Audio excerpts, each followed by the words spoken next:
아니 어제 그제는 조금 시원하게 많은 분들이 주무신 것 같아요. 날이 좀 선선해졌어요 저녁 때. 저는 선선해진지도 모르고 에어컨 틀고 잤다가 창문 열었더니 괜히 에어컨 틀었어. 문 닫아놓고 있어서 밖에 시원해진 걸 몰랐습니다. 그러니까요. 하여튼 요즘 잠 못 주무셨다는 분들이 너무 많은데 우리 시청자 여러분들이 그래도 좀 잘 주무시기를 진짜 바랍니다. 근데 뭐 열대야 때문에 잠도 있지만 속이 터져서 어떻게 새 정부 장관 후보들 지금 청문회가 이번 주부터 시작되지 않았습니까? 근데 정말 하나도 제대로 된 사람이 없는 것 같아요. 그동안 숨겨진 이게 국회의원들이 많다 보니까 국회의원이다 보니까 오히려 뭐 투표만 선출만 되니까 검증에 오히려 사각지대에 놓여 있는 게 맞습니다. 국회의원이 아니었나 싶습니다. 지금 이 강선우 그 후보자 여가부 장관 후보자 같은 경우에는 몇몇 이제 페이스북에서 글들이 올라오는데 이런 거예요. 뭐 이를테면은 의원님 처리했습니다. 뭐 이렇게 보고를 하면 변기 이제 그 처리한 비대 처리한 그 문제인 것 같은데 처리했습니다라고 하니까 강선우 의원이 알았어요라고 답을 보냈다는 거예요.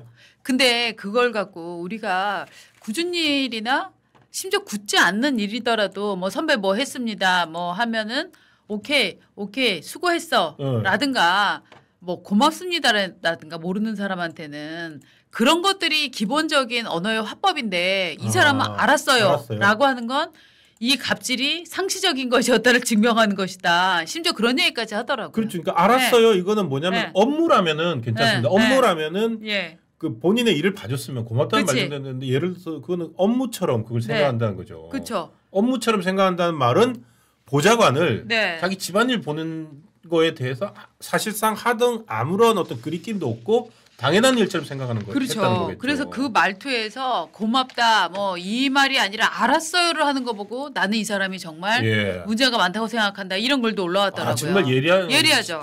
직장에서 해본 사실 직장이라면 그렇게 할 수 있어요. 직장에 보고서 보냈습니다. 그러면 알았어요. 오케이.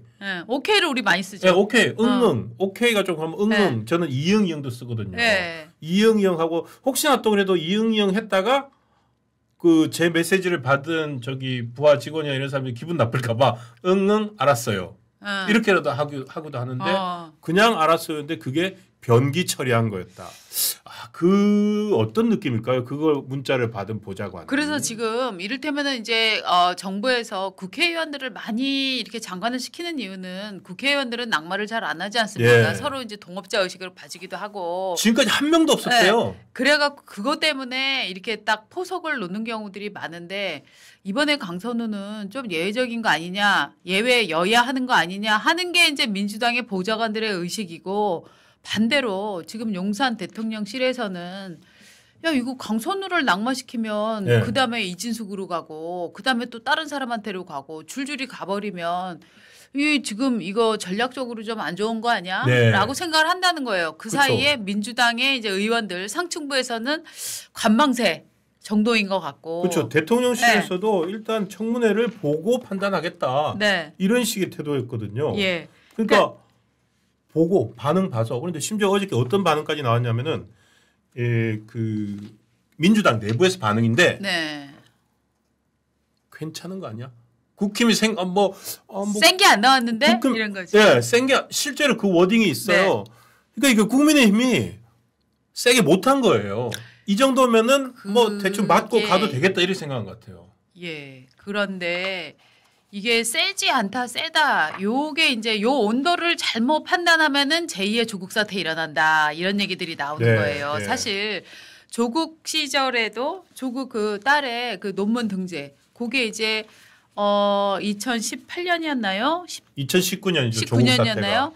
8월 29일자였을 겁니다. 동아일보에 조국 딸이 논문의 저자로 등재됐다 하는 이제 톱 기사가 나오고 나서 각종 이제 그 논란들이 불거졌는데 초기에는 문재인 대통령은 그거를 그렇게 심각하게 봐야 되나라는 인식이 많았고 제가 이제 그 한 작년쯤에 전해 들은 얘기로는 당시에 이제 그래서 윤석열 총장이 대통령을 따로 만났다. 아 이거 심각하다. 그래서 심각하다. 이거 심각하다라고 얘기를 했는데 대통령이 그렇게 심각하나?라고 이제 물어봐서 심각하다라고 얘기를 했고 그래서 조국에게 이 안 되겠다라고 얘기를 오전에 했는데 예. 그 얘기 있잖아요. 오전에 했는데 그 자리에서 이건 뭐 그냥 지금 살짝 그 정부 근처에서 흘러다니는 얘기입니다. 조국이 심지어 눈물을 보였다 하는 얘기들도 나왔어요. 그러면서 알았다. 너무 억울하지만 알았다라고 얘기를 했답니다. 하면서 결국 조국의 또 고집을 꺾지 못해서 이게 조국 사태로 갔다. 이 그런데 그날 오후에 그 민주당의 이른바 원로라고 하는 사람들이 문재인 대통령한테 전화를 엄청나게 했다는 거예요. 그러니까 이제 이거는 뭐 아마도 윤석열 그러니까 당시 이제 총장 주변의 사람들이 퍼뜨리는 말인지 모르겠으나 조국이 대통령 앞에서는 알았다고 하고 뒤로 구명 활동을 벌여서 결국 문재인 대통령이 그 초기에 조국을 정리하는 걸 실패했다. 이제 이런 이제 얘기들도 이제 돌아다니고 있는데 지금 이 강선우 의원 사태가 그렇군요. 지금 우리 강선우 의원한테 직접 의견 한번 들어보시죠. 지금 저희 또래또래님이 깜놀 셋이 앉아 있는 줄 이렇게 하셔서 맞아요. 자, 강선우 의원 한번 말씀해 보십시오. 네. 본인 때문에 이렇게 이 청문회 이재명 정부의 첫 장관 인선 청문회가 난맥상을 빚고 있는데 강선우 의원 말 그런 느낌입니다. 제가 할까요? 아니 제가요 음식을 싸갖고 차에서 먹으려고 싸갖고 나오기는 했지만 그거를 음식을 다 먹지 못하고 차에 내버려둔 건 저의 뭐 잘못이지만 그거를 제가 그렇게 무슨 뭐 음식물 쓰레기를 채워라 이렇게 한 적은 없습니다. 라는 게 이제 강선우 의원의 입장인데요. 자, 제가 하나 물어보겠습니다. 먹다 남은 음식 다 먹지 못하고 내가 이제 위가 작아서 그냥 좀 남겼네. 내일 먹으려고. 이거 음식을 뭐라고 합니까? 음식 쓰레기. 짜장면을 시켰어 한 그릇을 다 먹지 못하고 제가 위가 작아서 곱빼기를 시켰는데 다 못 먹고 좀 남았어. 3분의 1 그릇이. 내일 먹으면서 남겨뒀어요. 그거 뭐라고 합니까 음식 우리는? 쓰레기. 남긴 음식. 이게 남긴 음식을 보면은 차에 가지고 와서 또 그걸 또 차에 놔두고 내렸잖아요. 그러면 그 보좌관들이 이거를 어떻게 해야 됩니까? 그거 안 치우면 혼나. 사실 강선우 의원만 그런 것도 아니고 수많은 의원이 지금 뜨끔뜨끔한 사람 많을 거예요. 나만 그랬어. 왜 나만 갖고 그래. 뭐 그렇죠. 그렇죠. 그다음에 지금 이게 문제가 또 발생하는 게 뭐가 있냐면은 그런데 이제 강선우 의원이 정말 보좌관을 많이 갈아치웠다. 46명. 본인은 뭐 20 몇 명이라고 줄이긴 했는데. 맞습니다. 그 최초 나왔던 게 46명이고 본인 28명이라고 지금 얘기하고 있죠. 근데 28명이라 하더라도 거의 20대 국회 평균보다 10명이나 많습니다. 그런데 문제는 뭐냐면은 보좌관들 사이에서 문제는 뭐냐면 강선우 의원실에서 못 버티고 나왔을 때 강선우 의원이 심지어 딴 데도 못 가게 했다. 취업 방해를 했다라는 얘기가 지금 있는 거예요. 지금 이게 그 보좌관 갑질 사건으로 시작해 가지고 취업 방해 사건. 거기까지 온 거죠. 거기다가 또 임금 체불 사건까지도 있죠. 그렇죠. 취업 방해 사건 얘기는 경향신문이 그 강선우 의원이 취업 방해 안 했다라고 얘기했는데 그걸 다시 그 여러 그 전 보좌진한테 확인을 했는데 반박 기사가 또 나왔습니다. 그러니까 내가 분명히 다른 의원실로 갔는데 그 의원실로 전화를 해서 쟤 뽑지 마세요라고 했다라는 게 그 전 보좌진의 주장입니다. 그리고 또 이제 딴 거에서는 이 직접 찾아와서 뽑지 말라고 얘기하는 것도 들었다. 내가 봤다라는 증언까지 나왔어요. 그렇죠. 또 국회의원 회관 뭐 다 그거 한 건물 안에 다 있지 않습니까? 그렇습니다. 그래서 지금 이제 이를테면 민주당의 보좌진 연합회 같은 것들이 이제 있지 않습니까? 젊은 이제 저 보좌진들이 일종의 이제 그 단체를 만들어서 활동을 하는데 그 사람들이 지금 굉장히 부글부글 끓고 있다고 해요. 그러면서 뭐라고 얘기했냐면은 현실 자각탐, 현타. 현실, 이거야 하고 빵 놀랬다라고 하면서 이거는 정말 국민의 눈높이에 어긋난다. 왜냐하면 강선우 후보는 얘기했습니다. 타 의원실 인사와 관련해서 영향을 미칠 위치에 제가 있지 않습니다. 예. 라고 얘기를 했어요. 자기는 영향력을 미칠 위치에 있지 않다. 당연히 영향력 미칠 위치에 있지 않죠. 그런데 누구를 뽑으려고 하는데 직접 국회의원이 와서 혹은 전화로 그 친구 신동훈 너무 문제가 많아요. 라고 얘기를 한다면 이 의원 입장에서는 아니 전에 썼던 사람이 저 정도 얘기하는데 굳이 내가 왜? 라는 생각이 들지 않겠어요? 아니 근데 이게는 모르겠습니다. 어느 정도 저희가 이제 레퍼런스 체크라고 하잖아요. 맞습니다. 사람을 새로 채용할 때 그 전에 있던 직장에 체크를 할 수 있는데 이거 같은 경우에는 그 일일이 그냥 그다음 그 사람 채용 안 되게 막았다는 거기 때문에 강도가 좀 다른 것 같아요. 다릅니다. 왜냐하면은 레퍼런스 체크가 왔을 때 저는 그 친구랑 일하는 거 권하지 않아요. 제가 일해 보니까 일하는 것도 허술하고 전 별로였어요.라고 말할 수 있지만 자기 방에서 나간 사람을 어느 의원실에서 채용할 예정이다 혹은 뭐 그런 얘기가 있다는 얘기를 듣고 전화를 일부러 해서 얘기를 하면 그건 취업 방해죠. 그렇죠. 그렇게 했습니다. 평판 조회와 먼저 전화해서 뽑지 말라고 하는 건 다르지 않냐. 그럼요. 다른 거죠. 어떻게 내가 면접을 봤다는 걸 알고 연락이 오는지 솔직히 그렇게 하면 좀 무섭더라. 이런 걸 느꼈다고 그 전직 보좌관이 증언을 했습니다. 국회 보좌관들 이제 익명 게시판에 글이 올라오고 있는데 갑질 사건 인사청문회를 방어해야 되는 보좌진들이 참 안쓰럽다 이런 얘기를 하고 있고 그다음에 2차 가해를 멈춰라 하는 얘기도 하고 있고 12.3 불법 계엄을 막아낸 동지들의 일이라는 것을 생각했으면 한다. 그렇죠. 보좌관들이 이제 이럴 때 보면은 그때 뭐 계엄 때나 뭐 이럴 때 보면 보좌관들이 정말 이른바 우리 몸빵이라고 하잖아요.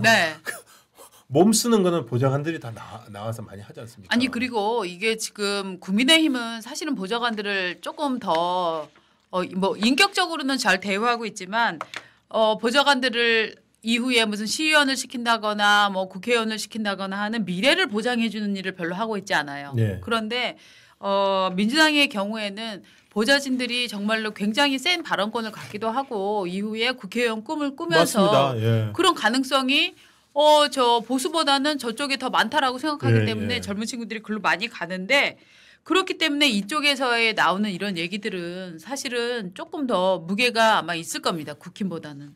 그렇죠. 그러니까 그런데도 불구하고 이재명 청와대에서 이재명 대통령실에서 이 여러 가지가 있습니다. 강선우 의원 같은 아까 말씀드렸듯이 지금까지 청문회 제도가 생긴 이유로 현역 의원이 청문회에서 낙마한 사례가 없다고 합니다. 그래서 만약에 여기서 강선우 의원을 낙마시킨다면 그 첫 사례로 기록이 될 거니까 지금 과연 강선우 의원을 그렇게 할까? 그리고 지금 정청래 지금 당대표 후보로 나온 분 같은 경우에는 딱 이렇게 실드를 치고 나왔습니다. 우리 강선우 의원은 따뜻한 엄마입니다. 정청래 의원 자기 페이스북에다가 강선우 곧 장관님 힘내시라. 발달장애 딸을 키우는 엄마의 심정과 사연을 여러 차례 내가 들었습니다. 강선우는 따뜻한 엄마였고 훌륭한 국회의원이었다. 자, 여기서 엄마 드립이 나옵니다. 그렇죠. 즉 이게 모성 그리고 그 모성이 좀 특별한 모성이잖아요. 발달장애 아동을 키우는 엄마이다. 그걸 가지고서 이 강선우 의원의 지금의 뭐 나와 있는 보좌관 갑질 논란, 취업방해 논란, 그리고 뭐 임금 체불 논란 이런 것들 다 막으려고 하는 겁니다. 저 사람은 이런 사람이다. 그걸 국회의원이 된 사람이다. 그러니까 여러분 이 사람을 돌을 던질 겁니까? 이 사람에게 이거 아닙니까? 이제 이를테면은 그게 전형적으로 운동권이었기 때문에 이사회의 기득권이 아니고 운동권이었기 때문에 여러 가지 각종 이제 비리가 나오는 거는 이건 생계형이라고 봐줘야 된다. 약자 코스프레, 뭐 그렇죠. 뭐 피해자 코스프레, 코스프레죠. 아니 근데 이분은 그러면은 자녀에게는 그렇게 따뜻한 어머니였는데 왜 보좌관들을 대할 때는 수족 냉증이 걸려갖고 변기 살펴봐라 그런 걸 왜 한 겁니까? 그게 본인이 그러잖아요. 그렇게 한 게 아니라 조언을 대변인 이렇게 뭘 조언을 해 조언을 제가 보좌관에 강 후보자가 이렇게 얘기했어요. 쓰레기 분리수거하고 변기 비대 수리 이런 것들 한 거에 대해서 그건 제가 보좌관에게 조언을 구하고 부탁을 한 거예요.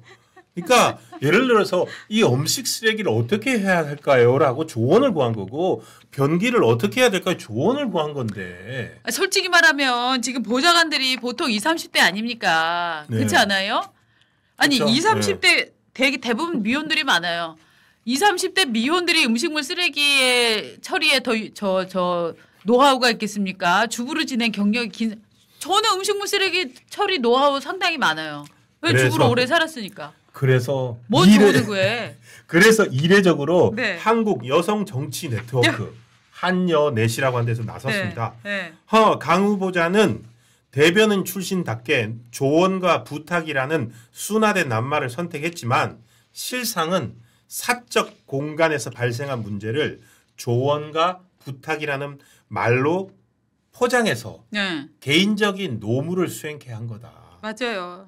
이게 국회의원이 먹다 남은 음식을 차에 두고 내리면 치우라는 말을 하지 않아도 네. 그 뒤처리는 고용관계에 있는 사람들 몫입니다. 그걸 모를 사람이 어디에 있겠습니까? 그러니까 이게 그때 보좌관이 얘기한 게 뭐 치킨 박스 뭐였죠? 만두 어젯밤에 먹었던 만두 이런 것들이었어요. 근데 전날 밤에 먹던 것을 아침으로 먹으려고 차로 가지고 내려갔던 적이 있었다. 그것을 다 먹지 못하고 차에는 남겨놓고 내린 것은 저의 잘못이라고 생각합니다. 근데 말입니다. 이 재밌는 게요. 네. 이 강선호 의원 집에 남편이 굉장히 큰 로펌의 변호사예요. 그래서 월급이 제가 들은 액수로는 굉장히 많았어요. 국내 최고 로펌의 변호사로서 연봉이 벌써 한 2000년대 초반부터 계속 있었으니까 상당히 높은 수준의 연봉. 그래서 연봉이 7억이다, 9억이다 막 이런 얘기도 나와요. 그러면 자, 8억이라고 그럼 생각해 봅시다. 네. 7억 얘기, 9억 얘기 나오니까 8억이라면 거기서 40% 세금 떼면은 482, 32, 3억 2천을 떼면은 집에 가진 게 5억 8천. 실수령액이 5, 6억은 세금 낸다.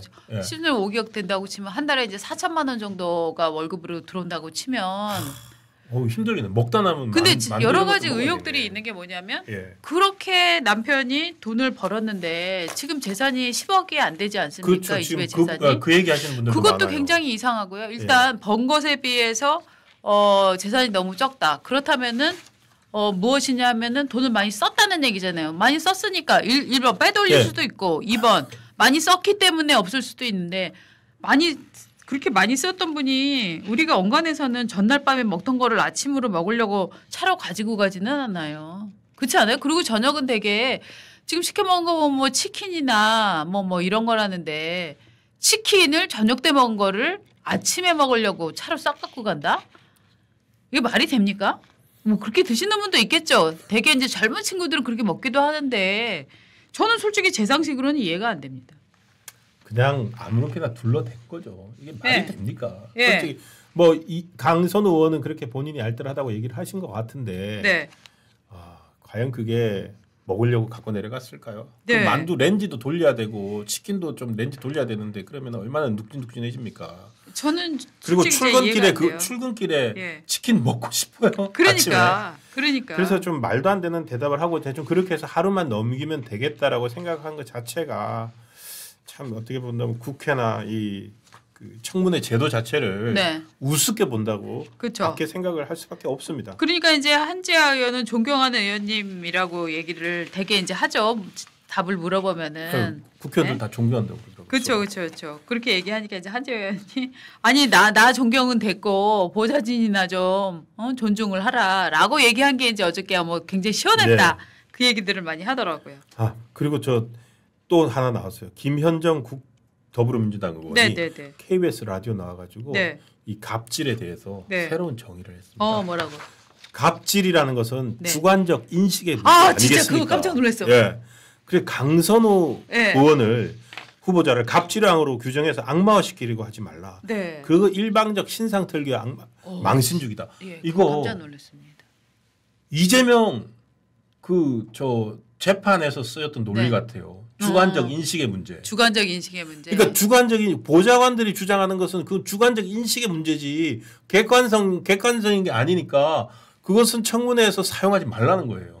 그런데 야, 이분은 기본적인 법의 개념을 잘 모르고 있는 것 같은데 기본적으로 성희롱과 또 갑질과 이런 것들이 되게 이제 이 저 고소나 고발 사건으로 갔을 때 혹은 노동청이나 이런 데 고발을 했을 때 혹은 직장에 고발을 했을 때도 이 판단은 주관적 인식에 대한 판단을 굉장히 많이 하는 법이에요. 그러네요. 이게 자체가 이를테면은 정말 개쌍욕을 하지 않고 지속적으로 약간 괴롭히는 문자를 보냈다고 하면은 이게 갑질에 해당을 하는 거거든요. 이게 주관적 판단의 영역이에요. 우리 법은 기본적으로 성희롱 방지법과 직장 내 괴롭힘 방지법 자체가 피해자의 주관적 인식을 바탕으로 하고 있어요. 그렇죠. 근데 이 사람은 이게 주관적 인식을 바탕으로 하는 거는 배척을 해야 된다라고 지금 주장을 하고 있는 거잖아요. 어떻게 본다면 그동안 민주당이 주장을 해왔던 약자와 소수자의 인권 이런 것에 정면으로 배치되는 발언입니다. 이게요. 저는 솔직히 말하면 제2의 성희롱 성피해 호소인인가? 그렇죠. 피해 호소인 사건이라고 저는 생각을 해요. 그러네요. 이거는 김현정 의원이 나와가지고 갑질이라는 것은 주관적 인식의 문제다 이렇게 해버리면은 이제 앞으로 이게 통한다 그러면은 예를 들어서 성희롱이나 성피해 입은 사람한테도 그 주관적 인식의 문제입니다. 이런 식으로 해버리면 어떡합니까? 그러니까 이거는 저는 전형적으로 이거를 만약에 지난 대선 국면에서 이준석 후보가 했다. 2차 가해다. 라고 난리가 났을 겁니다. 그때 그 이준석에게 2차 가해를 뒤집어 씌웠던 논리 그거보다도 저는 더 이 논리가 문제있다고 생각하거든요. 그래서 어쨌든 강선우 후보는 일단 청문회 끝났습니다. 청문회 끝났고 어떻게 할지는 이제 이재명 대통령의 의사에 달려 있고